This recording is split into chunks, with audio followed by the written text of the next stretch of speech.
What's up, guys? Welcome back to the channel. Eversolo DMP-A6, without a doubt the most popular product of 2023. Is it overhyped? Are people exaggerating? Is it really worthy of the praise and high sales volume it's getting? That's going to be the purpose of this video, not necessarily a typical review that I usually do. And that's just because this product's been reviewed so much. I don't think it needs another review. I think it needs someone to just kind of tell you candidly what they think about it, right? So I'll say this, if you want to see all of its features and things like that, Jay's Iyagi did an excellent video on the Eversolo DMP-A6. He's got really nice, expensive cameras. He's got this nice high resolution video, and he takes you through the jam-packed features and options, and it's a great video for that. So if you want to see that, check out his video.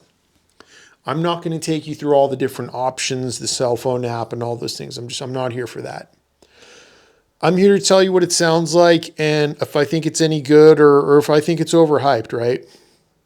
And I'll lead with this. I think in some ways, I think it does deserve all the praise it's getting, and it does deserve the high sales volume the company is seeing. But in a few areas, I do feel there is some overhype happening, and I'll explain what I mean by that. And look, if you're a new customer to this product and you watching this video because you're looking for validation, that's not what I do. I'm not here to validate your purchase. I'm here to tell you my honest to God experience with the product. And look, I don't hold any punches, you know what I mean? I'm not trying to be a contrarian. Like I said, in a lot of ways, it absolutely deserves the high praise it's getting. But there are some criticisms, and I haven't really been hearing them from other people. Jay did mention it. I don't know if everyone caught it. We'll get to that in a second, though. So let me tell you what I like first, the areas where I think it's totally worth the praise it's getting. The aesthetics, oh my goodness. This is without a doubt the most beautiful streamer under $1,000. The functionality is out of this world. The feature set. There are so many different options and things you could do. The user menu, whether you're using the touch screen on the front of the unit or the cell phone app, is very intuitive. It's very easy to use. It was designed with care, and my hat is absolutely off to the company. It sounds good. Compared to something like a Bluesound Node or the Cambridge MX-N10, I noticed better soundstage depth and sound staging overall. For the most part, most streamers under $1,000 sound more similar than different. So I wasn't expecting a huge change in sound, but I did notice the improved soundstage, notably depth. And again, I think for those reasons, the product is absolutely worth the high praise it's getting. The area where I feel like is maybe being glossed over a little bit is how important speaker pairing is. Hear me out. If you've got a warmer speaker like the Heko Aurora 300, CSS Crichton 1TDs, the original Bucart S400s, or anything that's on the warmer side with, treble that is dark to neutral, I think you're going to love the Eversolo DMP-A6, and I think it's totally worth the price. I think it's worth the praise and the high sales the company is seeing, 100%. Where my criticism comes in is the other 50% of people that don't have speakers like that. And Jay mentioned this. I don't know if everyone caught it, but he did say he would not recommend the Eversolo if you have speakers like Focal, for example, and I 1000% agree with him.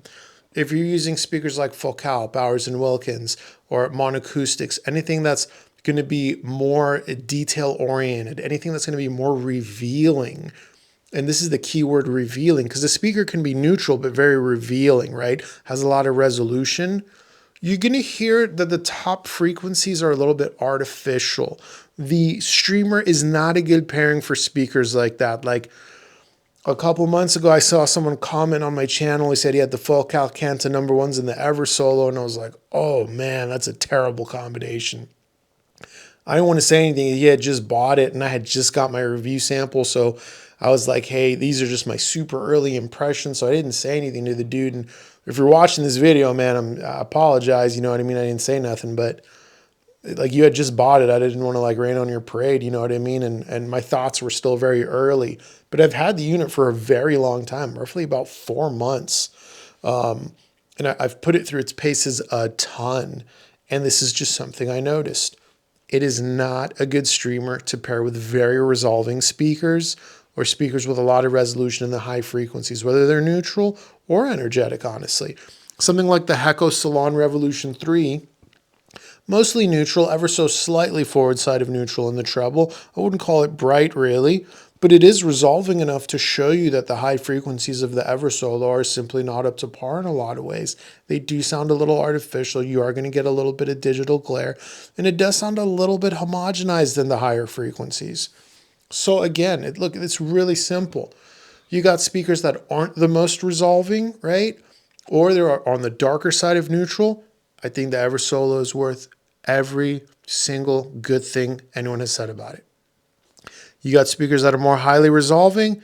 I would say a little bit maybe overhyped, a little bit maybe not the best synergy pairing. And I think what happens sometimes is something gets like so popular, no one wants to criticize it, man.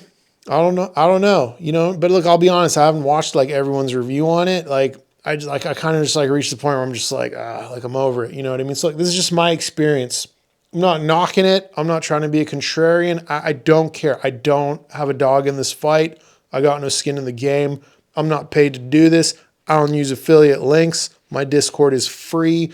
I don't charge fees. I don't get to keep the product. I don't care. Guys, I'm just here to tell you my experience with the product. So, with that said, that's my review, man. That's it. You got warmer speakers, darker speakers. I think you're going to love the streamer. It's fantastic. You got brighter stuff. I'd say get something else. I did use Aries 12-1 to see if I can clean up that top end. It did help with the brighter speakers, but I don't think that's the right thing to do. I think the Eversolo DMP-A6 with brighter speakers or highly resolving speakers just isn't the move. That's just not the combination with the synergy. And those of you that are upset by that, I don't know what to tell you. You think every product's got synergy with everything? It doesn't. It just doesn't work that way, man. You know, there was actually one other thing before I wrap this up I wanted to say. I might have forgotten. Oh, the app. Let's talk about the app real quick. I actually had a lot of problems with the app. I'm not going to lie. It's beautiful. It's a lot of user-friendly functionality to it. Very intuitive. I think it's a great foundation for something that's going to be amazing. I am on the most recent update, but there were times I would like press play and it would get stuck on another track from like before.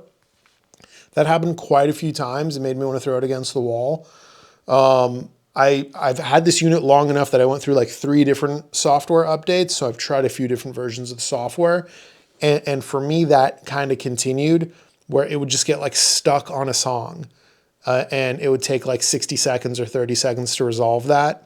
I didn't have to like power it off or anything, but I did run into like software issues that were like super annoying. Kind of at a high frequency, you know what I mean? But I do think the software is a great foundation, and my understanding is this is a company that's like constantly working on it. I mean, in the period of time I had it, like I said, they did like 3 or 4 updates, so I don't have any doubts that it'll be handled, resolved, and fixed. And you know, as far as software things go, who knows, man? You know what I mean? I've heard people say the Bluesound Node 2i has terrible software. To me, it's been like the most rock solid, reliable thing. So like maybe sometimes it's just related to our other hardware. I don't know. At the end of the day, as long as the synergy is good, I think this is a streamer a lot of people are going to love. Hell, for the aesthetics and usability alone. Not to mention the great soundstage.